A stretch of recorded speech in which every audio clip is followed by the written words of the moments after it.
everybody. Here we have Roy, here we have Pepe, Alfonso, Roger. How are you guys? Can you hear me? Yes. We can hear you.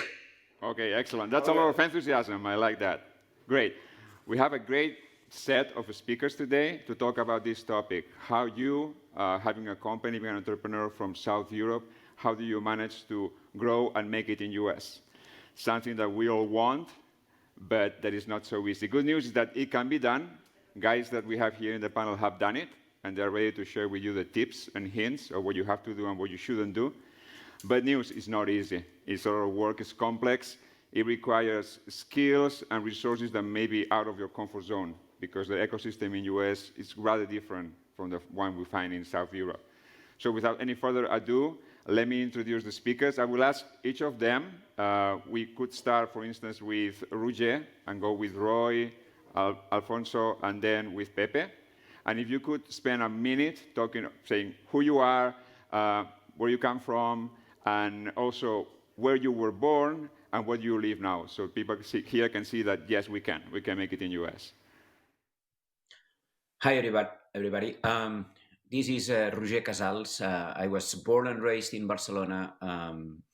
13 seasons ago, I moved to Netflix town called Los Gatos here in the Silicon Valley. I moved here, my company, Password Bank, which I sold to Symantec. I stayed there for a few years, and then I started my new gig called Plaza, personal commerce, changing retail for now. Thank you, Roger. Roy, can you introduce yourself, please?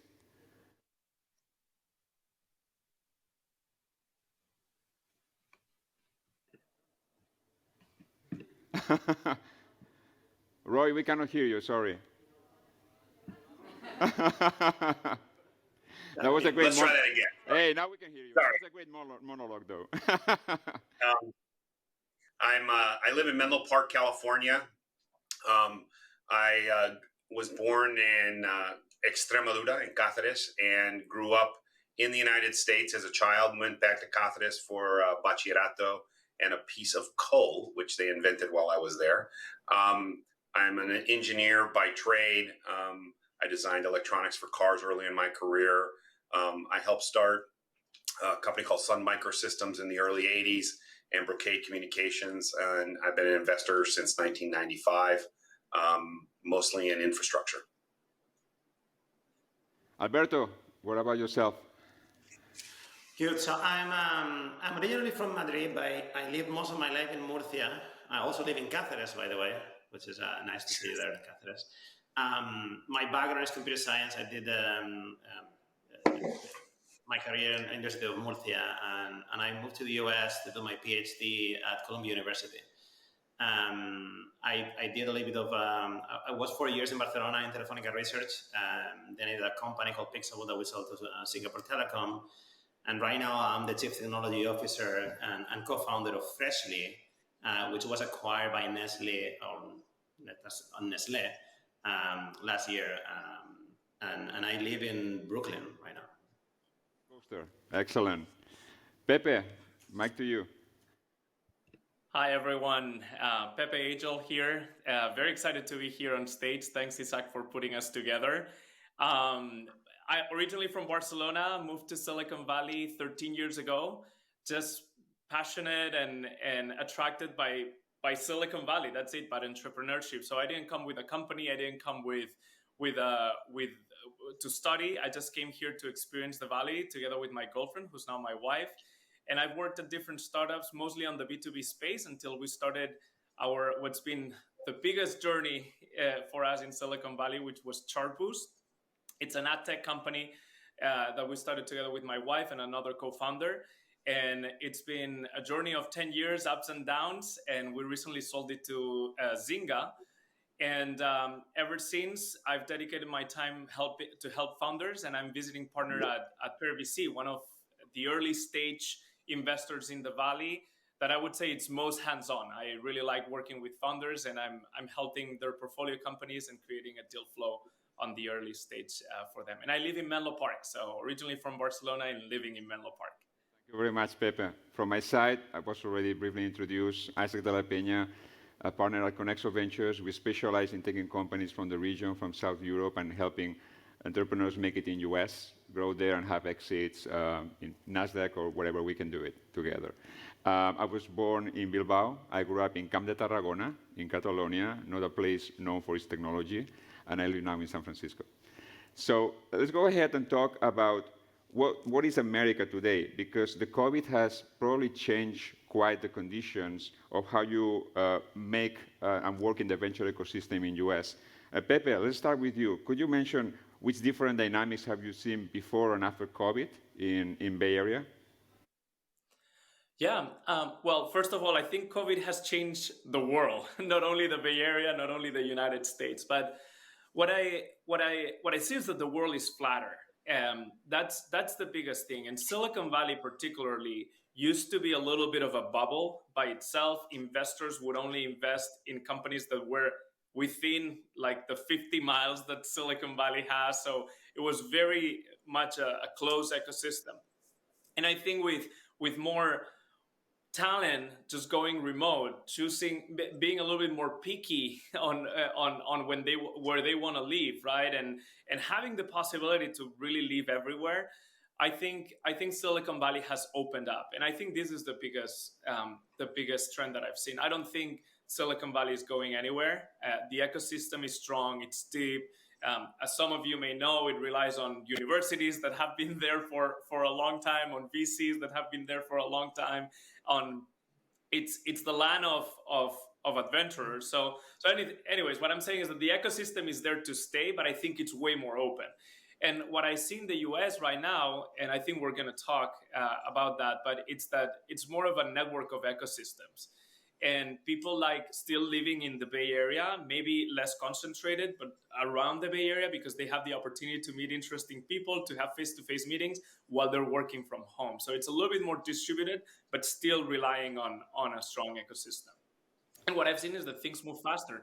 More Zoom. I sold my company without meeting anyone in person, which is like incredible to think maybe 3 years ago that you could sell the company for 250 million without even shaking hands. So I think things move faster, more distributed. Let me make this clear. So you went through all the M&A process and you sold and you signed without seeing anybody physically, everything done on Zoom calls? We haven't seen each other. Wow. Pretty amazing. Yeah, and I have to say that our acquisition was pretty much the same too. I mean, we just didn't meet anyone. It's business at the speed of light. Amazing. Roy, what's your opinion on this? You probably are the most seasoned entrepreneur here. You have much more seniority than any of us as an investor, and you've seen several generations of investment in Silicon Valley. How do you think this has evolved, and especially, is Silicon Valley still king? What about the other regions in US? What about Austin, New York? How do you see the ecosystem? That is a very polite way of saying I'm the oldest guy on the call, by the way, but thank you very much. We have been looking at this for a long, long time. You know, Silicon Alley, Silicon Desert, I can't remember what Austin calls itself. And those ecosystems are all very important because at some level, in many ways, they fund the first round of companies. The seed round is not done in Silicon Valley in most cases, right? If you take a look at most of the seed deals that happen, they're local investors, smaller investors, and that really makes a huge difference because once they come to us with a seed here in Silicon Valley, we can and do write many of the larger checks because the larger funds, many of them reside here. Not all of them, but many of them reside here. And one of the things that I find, one of the things that they just mentioned is that they did transactions by Zoom and never meeting. I think that that's going to open up funding to a lot of companies that are not Silicon Valley based. Before, they used to have to get on an airplane, come out here, try to figure out who to talk to. Sometimes a lawyer helped or a friend. I know, Isaac, you've helped a lot of entrepreneurs. My niece's husband started a company called Geniali, which is out of Cordoba, and received 20 plus million in funding in September. And those funds were US based, but their original funders were all European based because they had that rapid access and more regular access. As far as how big checks are, the checks are getting huge out here. And I mean, stunningly, shockingly huge. The multiples are absolutely insane. We've stepped back from doing a lot of deals because we just can't live with the kind of multiples that they're putting out there, because the return gets diminished as you own less of a company that may or may not sell for a bigger multiple. Absolutely, I agree with you. And I've seen this evolution of funds in Silicon Valley having more appetite to look for deals outside and even outside of the US, which is good for us. It brings more the global community into Silicon Valley without having to physically move there. That's very interesting. What do you think, as a segue, what do you think about this inflation in valuations? Is it here to stay? Is there going to be a correction in valuations? What's your take on this? We just wrote a check that I had a hard time writing. So what Highbar does today is we fix broken venture deals. So deals that have had 50, 100 million invested and are at 10 to 20 million in revenue just didn't get there quick enough. And we used to say, I'm not writing a check for more than 1x, meaning 1x pre. And we just wrote a 2.5x revenue check for a company. We bought the whole company, but it's a much higher check than I would have written 2 years ago, 5 years ago, or 10 years ago. The valuations here, the ARR multiple we've seen as high as 40x, which is absolutely insane. I mean, we're out financing right now. I'm on the board of a company called MariaDB, the world's largest MySQL vendor. And the multiple, we're going to announce a close here in the next couple weeks, but the revenue multiple we got on ARR is something that I find just hard. And one thing that I wanted to add, maybe you have some insight into that. Also, the initial checks, I'm seed investor and Series A. We're seeing like $5 to $20 million in seed or not even Series A, in seed investment. So already, like, the multiple to catch up to the round that you might be involved in is like, it's insane. And I don't know how long this is going to be sustainable. Absolutely, I agree with you. Good. I forgot to mention to the audience, we want to make this interactive and very useful to you. We start having some questions that we think are interesting for all of you, but please think of questions you may have specifically for the speakers, and raise your hand if you have any questions. I'll stop and formulate that to the speakers. We want to make this very useful to you guys. So now going to basics. I have an idea. I want to start my company. Should I just jump on the plane and go to Silicon Valley? Should I start in Madrid or in Extremadura and make it from there? What do I do? Roger, what's your take? Well, COVID is changing many things, even my mind. If you ask me this question as soon as 2-3 years ago, my answer would be my standard answer that I've given for years, which is, okay, I would give you the 5P rule, which is you have to be where your potential customers are, where your potential partners are, where your potential competitors, where your potential investors, and where your potential acquirers are, okay? And to me, for Password Bank and others, it was here in the Silicon Valley. I did it twice.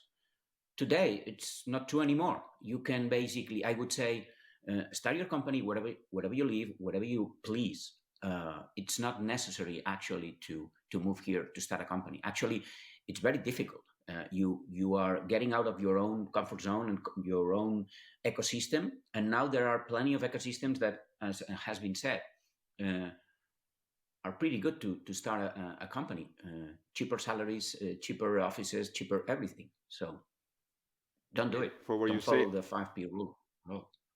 From what you say is that there may be even a competitive advantage of being based out of Silicon Valley if you may have access to better talent, an easier market to penetrate and prove your market fit, and still you're investable. Absolutely. I have. There's something that I want to add here. So one of the things that to me was shocking is people in Silicon Valley is not smarter. There are smart people everywhere. The only thing is we attract many of those smart people here. That's the only thing, but they come from abroad. So 50% or more of the founders of companies are from abroad. They're not from Silicon Valley at all, not even from US. So start wherever you are. Don't move. Thank you, Roger. So now, granted, I have my company, my startup in Spain, and I reached the point that I want to expand to US. How do you go about this? How do I open the US market? Alberto, what are your hints, your tips that you can share with us? Well, I mean, there's so many. I'm gonna start with one which I think the most basic. It was probably something that it was quite shocking for me too, which is that convenience here in the US is absolutely king. I mean, it doesn't matter what you're selling, it doesn't matter what you're doing. The customer here is ruthless, and if you don't have and it goes for convenience, and if you are not if you don't give in this convenience to the customer, they will just ditch you pretty fast, and the competition will eat you alive. So what I would do, obviously, depends on the startup, but do your research. Do your due diligence. Try to see if you have a market fit, because the US is a very specific market. It depends on your startup. If you don't have the market fit, don't even try, obviously. And apart from that, obviously you need to work on your legal entity here. Doing business in the US, if you don't have your infrastructure, is extremely complicated. And the other thing that I will do is find partners that are local and know the ecosystem well, not only for reaching the consumers and do your go-to-market strategy, but also all the logistics, and obviously it depends on what you're doing. But if you're in the consumer good industry, for example, finding partners here that will be able to do with all the logistics and all the stuff is very important. That's great, Alberto. Thank you. My experience is when I started my venture when I was a young man and I had some hair.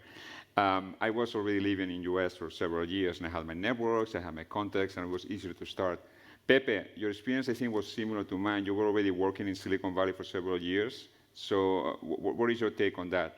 What could you benefit from the local environment by having that advantage? Yeah, and I think Roger and Alberto have shared some very, very good insights. The one thing I would add is that you kind of need to forget that you're a Spaniard, and try to embed as much as possible into the culture, right? Just by hanging out with other Spaniards. I mean, it's great. We can get together around a paella. Roger is great at making risottos. I've tried it, and it's amazing. That's awesome, and we can have a great time. But you need to kind of forget that you're Spaniard. You're a local. We never started, even though we started the company with Maria, who's also from my wife, was also from Barcelona. We were never a Spanish company. We were a Silicon Valley company with the Silicon Valley mindset, right?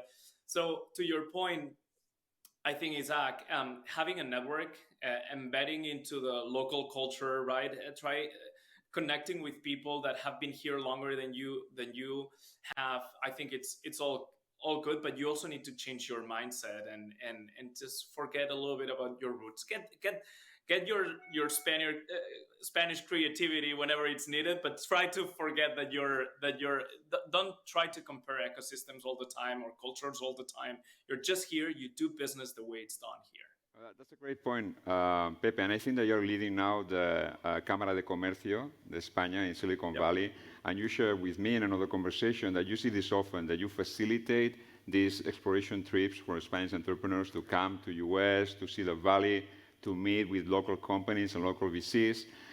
And in the break rooms, and when they are having a cigarro out of the room, they're just with themselves, right? They're talking with other Spaniards in Spanish, and they're missing a bit of experience by staying in the comfort zone. Is that right? Yeah, you need to get out. And I think one thing that I was thinking when Roger was saying that you don't have to be here anymore, and I couldn't agree more. But I do think Silicon Valley does have still, because many of the smart people around the world come here, it's a great place to get inspired. It may not be a great place to live anymore, or maybe you can do it from other places, but I still recommend people to come here, to get embedded, to talk to people here in Silicon Valley, to go to an open class at Stanford, to just absorb this energy that I think it's still very unique, right? Because since the mid 19th century, we've been attracting adventurous people from the East Coast, from India, from everywhere in the world, right? Excellent. Thank you, Pepe. At this point, any questions from the audience? Anybody wants to ask anything to the speakers? Yes. Let me know if it gets to the point. Okay, Roger, so how do I manage my company when I have different headquarters, like European in Madrid, the other one in Silicon Valley or New York? I have different time zones, different teams, different schedules. How do you manage that, the growing pains? carefully. You you need a right hand. You need the most trusted people in the company that actually can run the company for you from there when you move here. Without this, you're lost. So you need your alter ego. You need your buddy. You need someone that you can trust your life to. Your company, actually, this is what you're doing with you. Leave it there so the company keeps running the same way it was. Okay, that's the first thing. The second thing is you wake up very early. You have to be present despite that you're gone. You have to be present, so you need to show up. So you basically wake up very early in the morning so you can have uh, good meetings still in the afternoon of Spaniards if they are based here, right?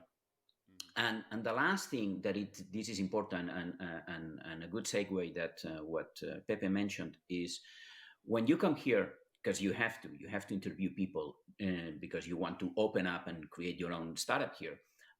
Don't hire the first. So prohibit yourself from hiring anyone after the first 25 interviews, okay? Because these guys are really good. They do speak English. You don't. You think you do, but you don't. They are really good selling themselves. Okay, that's a fact. Okay, and they all work for a marquee company, so they all work for Google, Facebook, you name it. Okay, and you get impressed very easily. Okay, everything is wow. Okay, this guy, it's a perfect fit for me, and this happened over and over and over again. It happened to me many times. Okay. Hiring is probably one of the most complex things in US, not only in the Silicon Valley. So prohibit yourself from hiring anyone after a bunch of many. I said 25, maybe I was too generous. 100 people before you understand how they think and who they are. Okay. Thank you, Roger. Very insightful. I wanted, if you don't mind, I want to add something to that, because I think one of the learning experience that I had when I came to the US, and it started really early on, even when I was doing my PhD at Columbia, is how amazing and how much effort and time people here spend on their local, on their own, like PR and they're Brand. advertising themselves as a brand. Yeah, the personal brand. It's mind blowing, and it's something that is very shocking, especially for people from Spain or Latin America, in which I think we are humble by definition, and you realize that you're being overtaken left and right by everyone. And sorry for my English, but most of the time it's just bullshit. And we're not in that way, and it's very. And then you learn that if you don't go up to that level on this PR, then you're gonna be like limited, and you're selling yourself short. But at the same time, hiring, I 100% agree with you. Firstly, we have like almost 3,000 employees.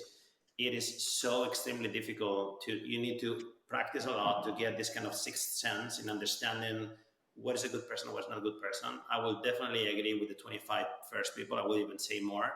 But again, it's all about doing the due diligence and understanding really well the people and you're learning how good partners are. That's great, Alberto. And you're tying to something that I think is very relevant, because for many years the saying has been that, and I've seen this in deals that have passed through our hands, that the South European Spanish entrepreneur is too humble, is not ambitious enough, is too conservative to really make it in Silicon Valley. What's your take on this? Any of the speakers? I kind of agreed with what we just said, that I think that the personal brand thing here is just crazy. My mother would say, como si no tuviera abuela. Your grandmother is the one who used to brag about you. And, that's, if you're from Extremadura, you'd understand that. It's a humble world, and you don't get to be humble here. I remember going out to raise our first fund, and, I do what I do, right? We had 23 investments in our first fund where Andy, Bill, and I were the only investors, and we had 3 failures. And I just kind of pass over my partner who helped when we raised the 150 million, goes, dude, you need to tell everybody you had a 3 failure run in the venture business. That is like unheard of. And I'm like, well, it's my job, we're supposed to return money, right?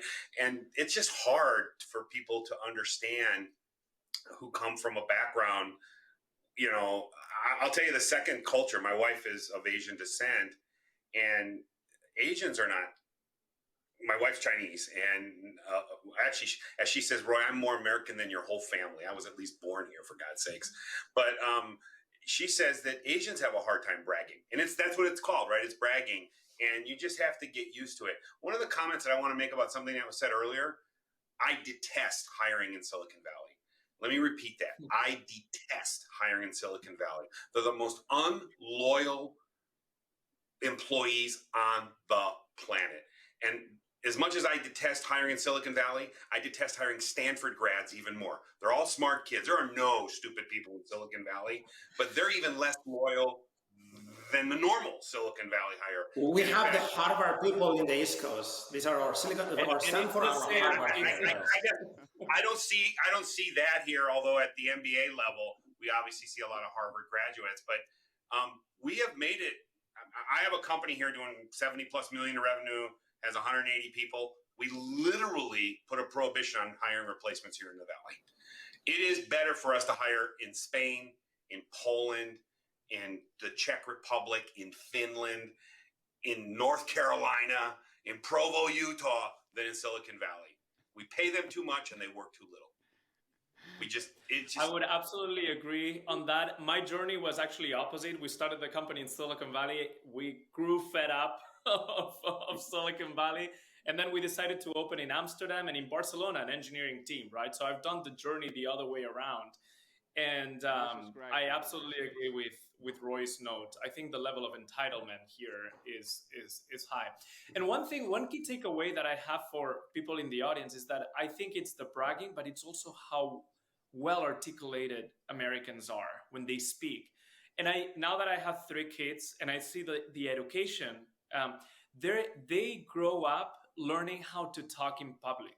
They're forced to present every Monday, like at their level, right? They're not doing TED Talks, but they grow up presenting, just sharing their thoughts in front of the class. And I think in Spain we lack a lot of that education.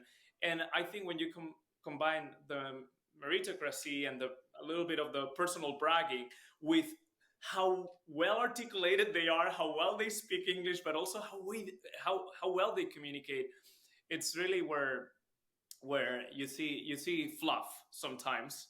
And you need to, as a hiring manager, you need to go to the substance, right? Kind of cut down the fluff and go to what score. Thank you, guys. Extremely insightful. So learn how to communicate, public speaking classes, whatever, but just rehearse in front of the mirror. But I guess that's been my takeaway as a Spaniard who didn't grow up here. Yes, when you go out Saturday night, be the Toastmaster in the group, right? Be the one raising the glass and saying a few words. Practice in being a public speaker. That matters a lot. Yeah. Thank you, Pepe. We have only 2 minutes before the end of the session. Last call. Anybody wants to ask any question? Please, go ahead. I can hear you. You can repeat it later if you want. I'll repeat it and they will hear it. Okay, it's coming. Thank you. Correct me if I'm wrong, but I understand all of you have started your companies in the US. What advice would you give to people who start their companies? Okay, someone is saying no. So Roger didn't. I think he can answer. Okay, so maybe this question is for you then. What advice? The discussion has really centered on companies being born in the US. What type of advice would you give to people who've started their companies in Spain and want to grow in the US? Three advices. Okay, network. It's the only way. If you have a lot of money and you have a great product, it's easy. If you have a good product, then network. And if you have a bad product, don't come. Invest in a good in your product and then come. So the only thing that I would say is network. Come join an incubator or something, but product is king, and prepare some money, raise some funds before you come here. It's 5 times more expensive. And I also think you have to think, if you want investment in from the US, you have to think about what kind of business you want to be in. The number of businesses that we see that are essentially consulting-like businesses that are not real products, because that's how they survive in Spain. They do consultancy. They take a product and put it into a company, and that's a professional services business. And when we look at revenue, we literally take that off the shelf and say, here's how much real revenue you have. How much product did you sell? Not how much did you charge to implement it. And that's really hard because the survival many times in some of the smaller markets is by consultancy. And that's just not a business that US companies are willing to fund. And here, amazing products fail. So if you don't have an amazing product, as the video said, don't even try. I mean, just work on it. Yeah, it's tough. This is as they say, this is a full contact body sport. So it is not for the shy. It is not for the meek. The example I always give is even some of the biggest companies. I worked at Sun Microsystems. We took that to $20 billion and got sold for half of revenue. Think about that. We were the world's largest workstation manufacturer and literally went out of business. Not on my watch, by the way. I was gone 10 years by the time they messed it up. When you think about big companies fail here, great companies fail here, and most of the time it's for go-to-market or not moving or not partnering. I mean, a great partner in the U.S. can be a great way to enter our markets, I think. And it's also a way to find the guy who's eventually going to buy you. I mean, the number of large national, large companies that partner with people that they buy. I've sold 2 of our companies to guys that were reselling our product and looked around and said, why are we paying these people commission? We can own the whole thing for $100 million. And they did. And that's okay. That's just perfect, because then you don't have to figure out how to get to 100 million in revenue. But I think that that's the hardest part, is understanding that partnerships and everything are very important. Yeah, I was about to say partnerships. When you were talking about partnerships, I thought about customers automatically, because for me, a great way of entering the market without the big investment is just commercially expanding, right? So try to come here, get some customers, and in our case, our customer became an acquirer, though we were born here. Around Isaac wants to wrap up, but we don't hear you, Isaac. For hours, around a couple of beers. Thank you, guys. It was extremely interesting, but we ran out of time for the moment. I hope the audience liked it, and please join me in an applause for our speakers.